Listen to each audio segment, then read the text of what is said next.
I hate political correctness. You may not know, but you may not know. Realise no, that. I mean, I was for quite a long time the parliamentary spokesman for the campaign against political correctness. So it always gets my blood boiling. And there was one this week from my local area, from Shipley in my constituencies in West Yorkshire, and West Yorkshire Police.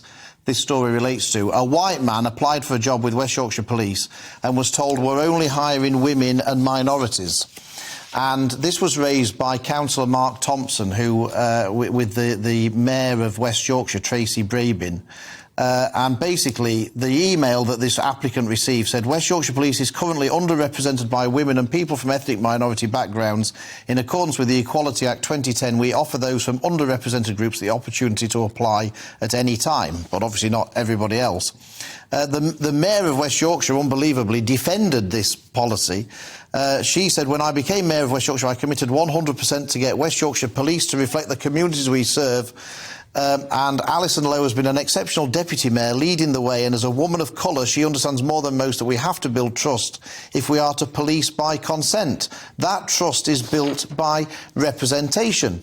And the West Yorkshire Police said the force remains conscious that we have underrepresented groups who are currently people from ethnic minority backgrounds and families. Now, the key thing is then, they went on to say, West Yorkshire Police will always employ the best person for the job, who gives the best interview on the day or performs the best in the assessment, regardless of how they describe themselves on their application form.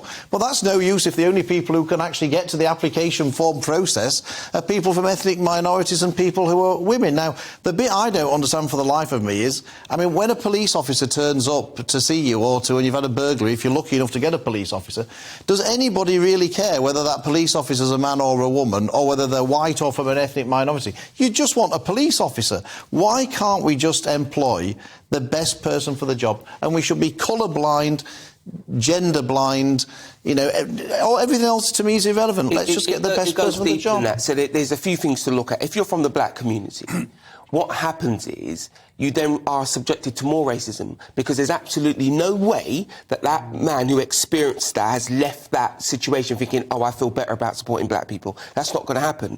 And I was born in this country. I'm 51 years old.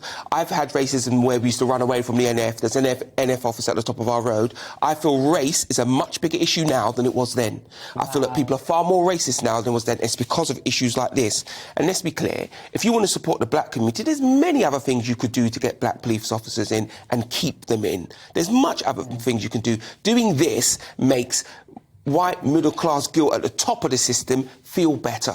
Yeah. I've always said, when you do the positive discrimination card, it doesn't help the people who've got the job at the end of the day. So when they used to do it with women, I'd say, but they were the best person for the job. Yeah. The fact that you said only women could go to this, made the woman who got the job think she wasn't good enough, made all of her colleagues think she only got the job because she's a woman. It does not help the wider community. The clue is in the title, discrimination. What you could do, you could go out to women of colour, to people of colour, and attract them in rather than barring other people from applying. It's a very it's a subtle but I'd also say there's so many jobs